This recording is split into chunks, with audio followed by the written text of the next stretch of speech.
Hey everyone, it's Christine, and as we all know, Father's Day is approaching. So today I'm going to be sharing 4 movies that I think is connected to the theme of Father's Day that maybe you can watch with your friends or family or your dad during Father's Day. So without further ado, let's get started.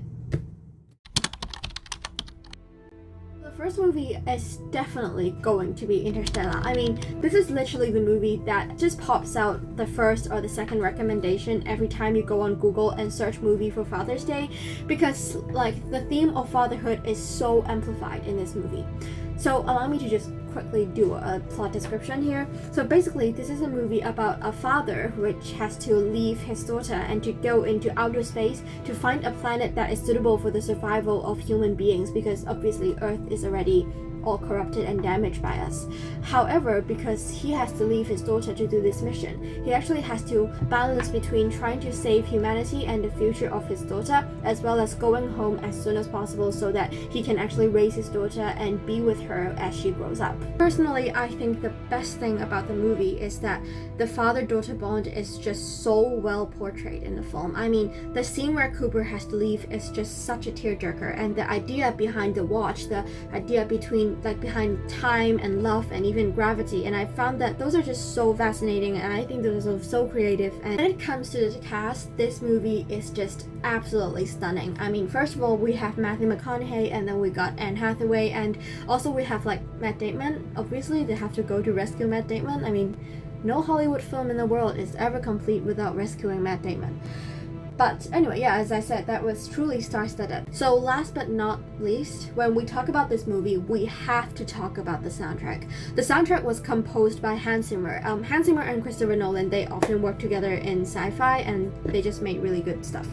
So yeah, the soundtrack, the very interesting part about the soundtrack, I think, is that mainly the soundtrack consists of just repeated notes, and it's just a few 4 notes just repeating itself together. However, it's still able to create that sense of suspense, that sense of nervousness among the audience, and eventually when it comes to the theme between Murphy and Cooper, like the scene where Cooper is leaving, it just makes everything feel so touching.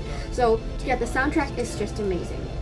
So to quickly conclude, Interstellar has an amazingly written relationship for the father and daughter, and it is also an amazing sci-fi film with an amazing cast, amazing soundtrack, and some very beautiful colors and stuff. So if you really like sci-fi and if you want to watch something that will make you cry or something, this is definitely a movie that you would want to watch on Father's Day. So the second movie would be Taken in 2008, starring Liam Neeson. Basically, this story is also one of the OG when it comes to Father's Day movie. The story is about a young girl named Kimberly who went to France with her friend. However, during that process, she was kidnapped by a human trafficking organization. Luckily, her father, Brian Mills, just happens to be a former CIA. Therefore, he used his particular set of skills and managed to hunt down the human trafficking organization and saved his daughter. Well, as you can hear from what I've just said, the story is actually just pretty much quite straightforward, nothing else fancy. The whole movie basically is just about Brian killing and hurting and hunting a lot of people in order to save his daughter. So there are a lot of action scenes. The movie is just so action-packed. However, I think those fight scenes are actually very intense and very enjoyable to watch, I'm not gonna lie, so that part is just amazing.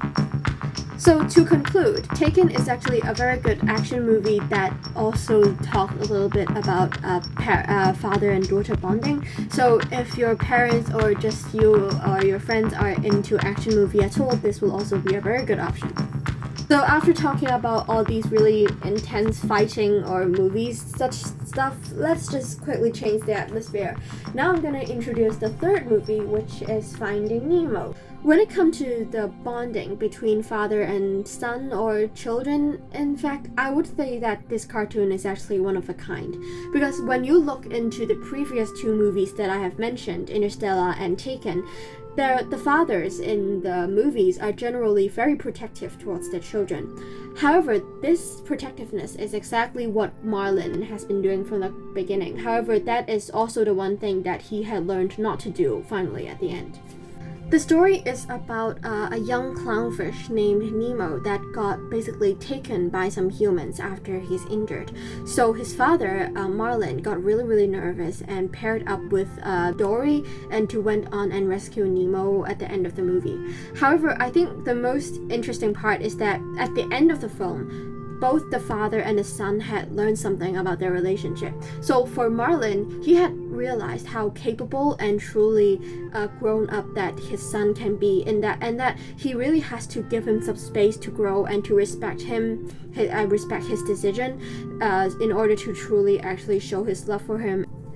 And for Nemo, he also realized that the whole reason why his father had been so straight on him throughout the first half of the movie is actually because his father truly wants to love him and truly wants to protect him.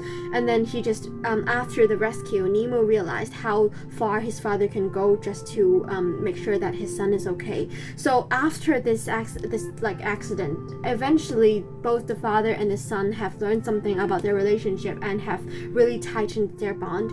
Generally, I would say that the whole movie, well, of course it's a cartoon, so it's actually really fun to watch, and it's also touching and educational at the same time. So I would say that this movie is actually really family friendly, not like Taken, which is kind of violent. So if you want to watch it with your children, or you just want to have a really fun movie night, then this movie will actually be a very good choice for Father's Day.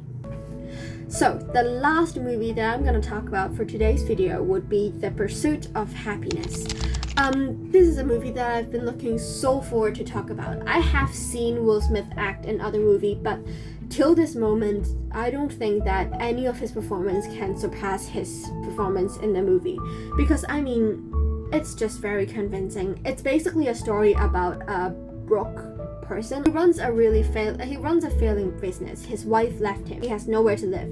At the same time, he has to take care of his son, and basically under all that stress that he has to deal with, he needs to find himself a job at a stock trading firm, I think, in order to supply him and his son's living and to give his son a better life. So the special thing about the movie is that it isn't very extremely star-studded. The only person there is Will Smith, and it doesn't have really cool effects, really cool actions and stuff.